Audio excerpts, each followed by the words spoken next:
뇌하 수치에 이상이 생겨가지고 2차 성징이 시작되는 거예요. 수술은 아주 성공적으로 끝났지만 그런 경우에 종양과 함께 뇌하 수치도 떼어냅니다.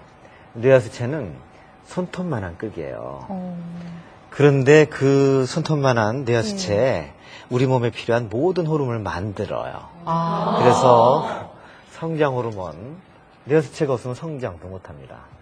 그리고 여러분을 여성답게 하는 여성 호르몬, 남성 호르몬, 그리고 갑상선 호르몬, 스테로이드 호르몬, 모든 호르몬을 만들어내는 기관입니다.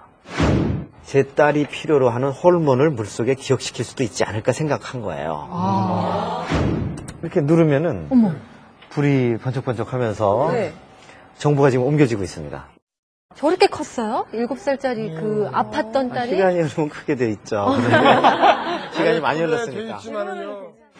그 당시엔 제가 이걸 많이 만들어서 저한테 연락하는 분들한테 다 이걸 무료로 나눠줬어요. 그랬더니 많은 분들이 전화를 해와요. 다시 혈당이 떨어졌고 또 뭐 변비가 없어지고 혈압이 떨어지고 통풍이 없어지고 생리통이 없어지고 결석이 없어지고 변비가 없어졌는데 또 설사가 없어졌다 그래요. 변비와 설사는 반대의 질환인데 그래서 참 이상하다. 정말로 내가 준 물을 가지고 내가 만든 미네랄로 자연 미네랄로 물을 만들었는데 그런 일이 일어났습니까? 하고 저도 반문을 할 정도로 그런 일들이 일어나서 저도 깜짝 놀랐어요.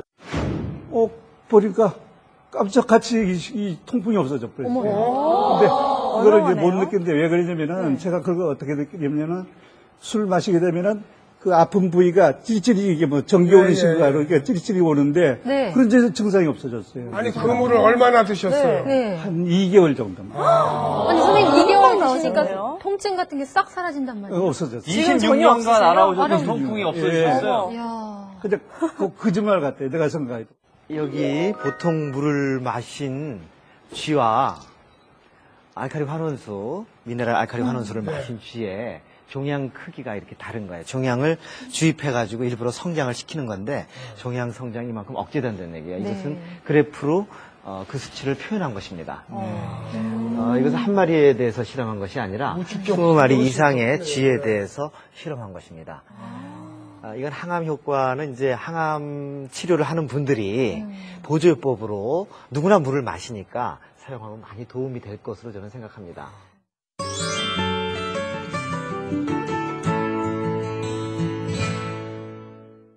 더욱 이 물을 어떻게 만드는지가 저는 진짜 궁금해요. 예. 뭐가 필요한가요? 물과 네. 물과 미네랄만 필요하겠죠. 뭐 간단해요. 너무 간단해가지고 물과 미네랄. 그럼 물은 그냥 수돗물을 사용하면 되는 거예요? 이건 수돗물이에요. 네. 근데 일반적으로는 가능하면은 정수물을 사용하기를 권해요. 생수나 정수물을. 수돗물을 사용하시는 분은 수돗물을 사용하셔도 되고요. 저 미네랄을 우리가 어떻게 구해요, 여기? 그거는 나중에 말씀드리겠습니다. 그러면은 여기 미네랄을 그냥 바로 넣으시면 돼요. 이 안에 이제 마그네슘이 있는데 마그네슘이 물에 녹으면서 전자가 발생하고 그 전자가 물에 녹아 있는 수소 이온과 반응을 해가지고 수소를 만들어내서 그 기포가 형성이 되는 것입니다. 수소 기포라고 보시면 돼요. 그리고 또 동시에 알칼리성을 나타내는 OH-에 의해서 알칼리성이 만들어지는데 그런 것이 동시에 형성이 됩니다. 따로 막 이렇게 흔들어주거나 이럴 필요는 없는 흔들어주면 건가요? 빨리 반응이 되겠죠? 그러면 그 알칼리 환원수기가 있는 집은요? 네네. 그 물에다 이걸 넣어서 마셔도 되는 거예요? 어떻게? 그 모드를 가장 약한 모드로 사용하셔야 될 거예요. 여기 자체에서도 알칼리 환원수를 만들어내니까 그쪽에서는 가장 약한 모드로 알칼리 환원수를 그런데 만드시는 이거 게 미네랄을 넣었을 경우 네. 어느 정도 시간이 경과해야 그 알칼리 환원수가 됩니까? 이 정도 양이면은 1.5리터 정도 되는 분량이거든요. 예. 그리고 한 40g 정도의 자연 미네랄이 있는데 이 정도면 한 1시간 정도 필요합니다. 1시간이 지난 다음에 네네네. 먹어야 이제 그 효과가. 그런데 1시간이 되고 그다음부터 마시는데 제가 사용하는 방법은 반 정도 마신 다음에 그다음에 또 채워서 마셔도 돼요. 그러니까 꼭 1시간 다 마신 다음에 1시간을 또 기다릴 필요는 없고요. 아, 반반씩. 네네.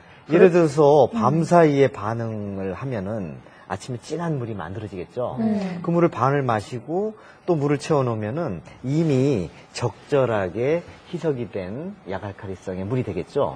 그러면 계속 하루 종일 기다림 없이 마실 수 있죠. 좋은데. 그러니까 저는 저걸 제가요. 처음에만 1시간이 필요한 거고 나머지는 기다리는 시간이 필요 없는 것이 네. 이제 현실적인 거죠. 주변에서 그냥 맥반석 같은 돌멩이 하나 이렇게 넣어서 네네. 좋은 물 만들어서 먹는 그런 분 봤거든요. 그러니까 그런 역할이랑 그것도 비슷한 건가요? 좋은 물이라는 표현보다 네. 어쨌든 좋은 물이 만들어져요. 맥반석이나 숯 같은 경우에는 굉장히 다공성의 물질입니다. 그렇기 때문에 물 속에 있는 나쁜 물질들을 흡착할 수 있어요. 가공이라는 건 구멍이 많다. 구멍이 많다는 얘기죠. 그러니까 그렇지만 이제 그런 것들은 굉장히 수동적인 방법의 정수 방법이죠.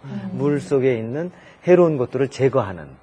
그래서 깨끗한 물을 만드는 그런 차원이고 지금 이것은 이제 나아가서 깨끗한 물을 넘어서 사람을 건강하게 하고 질병으로부터 예방하고 또 질병을 치유까지 가능케 하는 새로운 개념의 이제 능동적인 개념의 물이라고 말하는 그렇죠. 진짜 신기해요. 예. 선생님, 예. 아이고, 되게 말이 너무 이제 막 아주 신기해가지고 소리 말하려고 그러니까. 나중에 마셔보세요. 지가 먼저 얘기하겠습니다. 네. 예, 그러면 저 미네랄을 한 번 넣으면 6개월을 먹을 수 있다는 말씀. 그렇죠. 계속 물만 채워서 마시면 됩니다. 야, 실제로 예. 1년까지도 마실 수 있어요. 상하지가 않는 거예요? 왜냐면은 네. pH가 그러니까 알칼리성의 환원력을 갖고 있는 물 속에서는 박테리아가 살 수가 없어요. 그래서 특별하게 그런 거 오염이나 이런 거 신경 안 쓰셔도 돼요. 그런데 정기적으로 한 달에 한 번 정도는 세정을 좀 해주시는 게 좋아요. 세정이라는 건 뭡니까? 세정이라는 것은 오래 사용하게 되면은 이 안에서 물과 반응하는 마그네슘이라는 물질이 산화되기 때문에 더 이상 이제 물을 알칼리 환원수로 만드는 능력이 조금씩 떨어져요. 네. 왜냐하면 산화 마그네슘의 형태로 변해서 코팅이 되기 때문에 그것을 식초로 이렇게 식초를 물에다 조금 넣어가지고 놔두면은 그것이 다 떨어집니다. 그래서 한 달에 한 번 정도 그렇게 하면은 코팅된 산화 마그네슘이 다 떨어지기 때문에 그렇게 불편하지 않습니다. 지금 일반적으로 전통적으로 좋은 물의 조건들이 있습니다. 첫 번째는 깨끗한 물이에요. 그 오염물이 가득 차 있는 더러운 물을 먹을 사람은 아무도 없겠죠. 그건 당연하죠. 그렇지만 그것은 좋은 물의 최소한의 조건입니다. 두 번째 좋은 물의 조건은 미네랄이 풍부한 물입니다. 세 번째는 약알칼리성의 물입니다. 네. 두 번째, 세 번째 조건은 약알칼리성의 물이 만들어지기 위해서는 물 속에 미네랄이 풍부해야 돼요. 그런데 우리나라는 안타깝게도 낙동강에서 아주 오래전에 페놀 방류 사건이 있었죠. 네. 그 이후로 물은 오염물질이 가득 차 있기 때문에 깨끗하게 해야 된다는 그런 열망이 불었어요. 그래서 물을 깨끗하게 하는데 총력을 기울이다 보니까 우리나라가 아마 깨끗한 물을 만드는 데는 세계에서 가장 뛰어난 테크놀로지를 갖고 있는 것 같아요.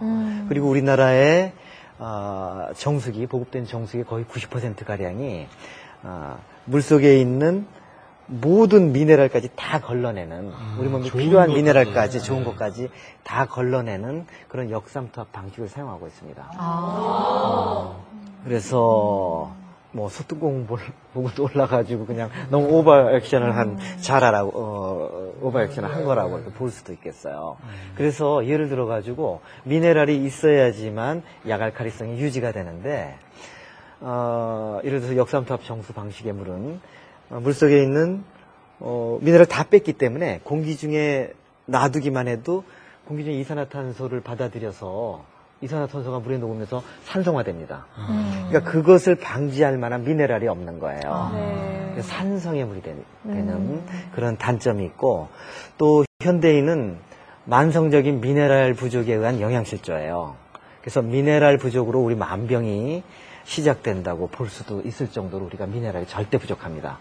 물속에 있는 미네랄은 양은 많지 않지만 이온화되어 있기 때문에 우리 몸에 아주 도움이 됩니다. 그 최소한의 미네랄을 정수 과정에서 없앤다는 것은 좀 안타까운 일이라고 생각합니다.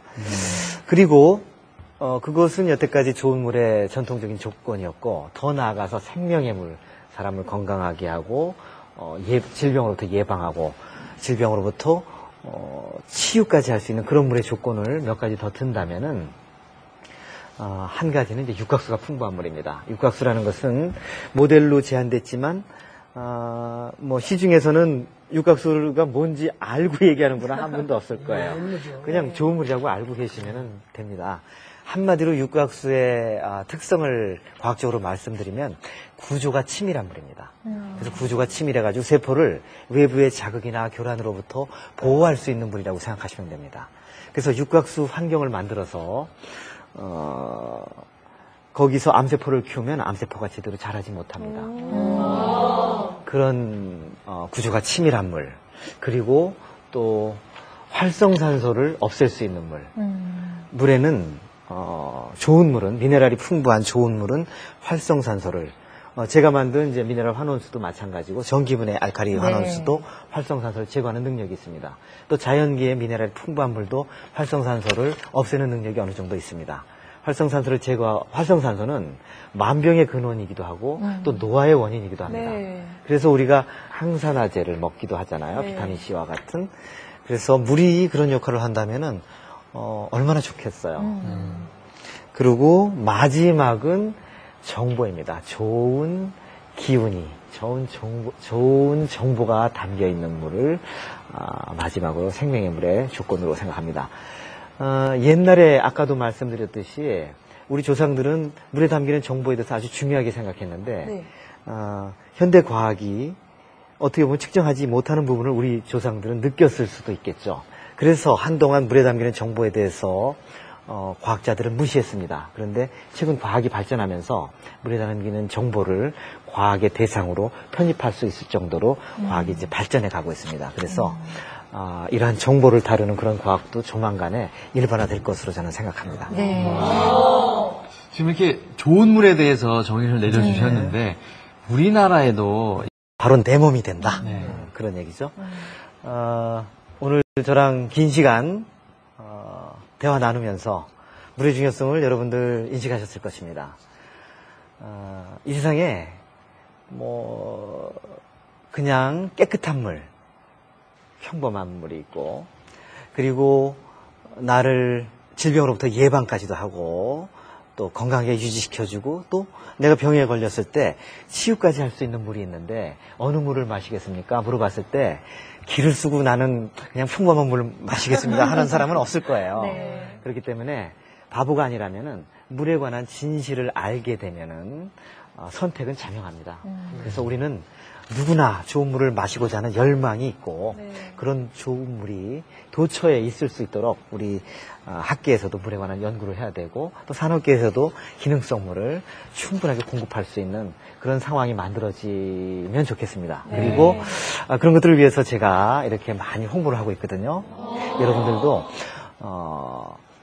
그 물에 관한 전도사가 돼서 아직 물에 관해서 아는 사람들이 많지 않거든요. 먼저 아는 사람들이 아직 물에 앞으로 열리는 블루오션으로서의 물시장에서 리더가 될 수 있을 것입니다.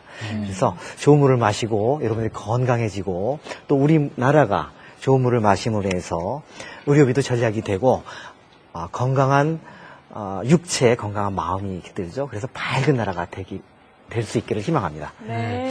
정말 오늘 이 시간 이후로는 물 한 잔을 마셔도 정말 신경 써서 먹겠다는 생각이 듭니다. 선생님 오늘 정말 귀한 시간 내주셔서 고맙습니다. 감사합니다. 감사합니다.